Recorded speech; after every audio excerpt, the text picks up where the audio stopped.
Hello everyone, நம்ம சேனலை subscribe பண்ணலன்னா சப்ஸ்கிரைப் பண்ணிக்கோங்க. இன்றைக்கி நம்ம பார்க்க போகிற டாபிக் வந்து என்சைம் கேட்டலைஸ் அண்ட் கைனடிக்ஸில் வந்து செவரல் ஃபேக்டர்ஸ் வந்து அந்த கெமிக்கல் ரியாக்ஷனை வந்து அஃபெக்ட் பண்ணும்.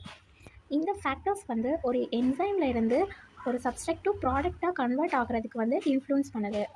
ஃபஸ்ட்டு ஃபேக்டர் வந்து சப்ஸ்ட்ரேட் கான்சன்ட்ரேஷன். லோ சப்ஸ்ட்ரேட் கான்சன்ட்ரேஷனாக இருக்கும்போது அதோட ஸ்பீட் வந்து அதிகமாக இருக்கும்.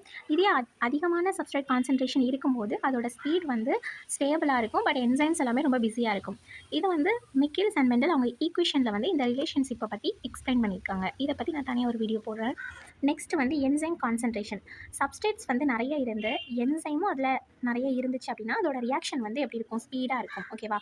மோர் enzyme, more active site and faster reaction எல்லாமே ஈக்குவலாக ஸ்பீடாக இருக்கும்.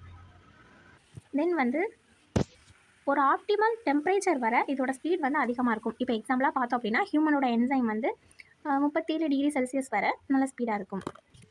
இதுக்கு மேலே போச்சு அப்படின்னா இந்த என்சைம் வந்து டீநேச்சர் ஆயிரும். தென் அதோட ஆக்டிவிட்டியும் வந்து கம்மியாயிரும்.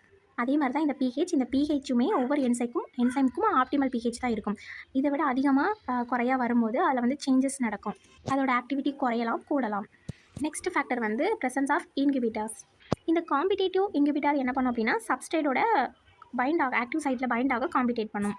இதே நான் காம்பிடேட்டிவ் இன்ஹிபிட்டார் என்ன பண்ணும் அப்படின்னா வேறு ஒரு இடத்துல போயிட்டு பைண்ட் ஆகிரும் என்சைமில்.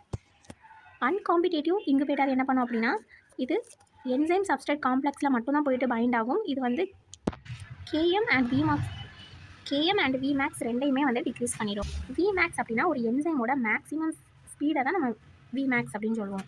இதே கேஎம் அப்படின்னா இந்த விமேக்ஸ் ஸ்பீடுக்கு வந்து எவ்வளோ சப்ஸ்ட்ரேட் வேணும் அப்படிங்கிறத வந்து கேஎம் அப்படின்னு சொல்லுவோம். நெக்ஸ்ட் வந்து கோஃபேக்டர் அண்ட் கோஎன்சைம். சில என்சைம்ஸ் வந்து ரியாக்ட் பண்ணுறதுக்கு அதுக்கு வந்து விட்டமின்ஸ், அதாவது organic molecules or metal ions வந்து தேவைப்படும். இதெல்லாம் இல்லாட்டி அதோட ஆக்டிவிட்டி வந்து பாதியாக குறைஞ்சிரும், அப்படி இல்லைன்னா 0 ஆயிடும். Then last one allosteric regulation. என்சைம்ஸ்க்கு வந்து வேறு ஒரு ரெகுலேட்டரி சைட் வந்து இருக்கும். அங்கே பைண்ட் ஆகிற மாலிகுல்ஸ் வந்து அதோட ஆக்டிவிட்டியை வந்து பூஸ்ட் பண்ணும், அப்படி இல்லைனா சப்ரஸ் பண்ணிடும். இப்போ நான் சொன்ன எல்லாமே இந்த டயக்ராமில் வந்து கொஞ்சம் சிம்பிளாக கொடுத்துருக்கேன். உங்களுக்கு இந்த வீடியோ யூஸ்ஃபுல்லாக இருந்துச்சுன்னா நம்ம சேனலை சப்ஸ்கிரைப் அண்ட் லைக் பண்ணிக்கோங்க. உங்கள் ஃப்ரெண்ட்ஸ்க்கு ஷேர் பண்ணுங்கள். இதே போல் நிறைய வீடியோஸை நான் ஃப்யூச்சரில் அப்லோட் பண்ணுறேன். உங்களோட சப்போர்ட் வந்து எனக்கு ரொம்பவே முக்கியம். Thank you all.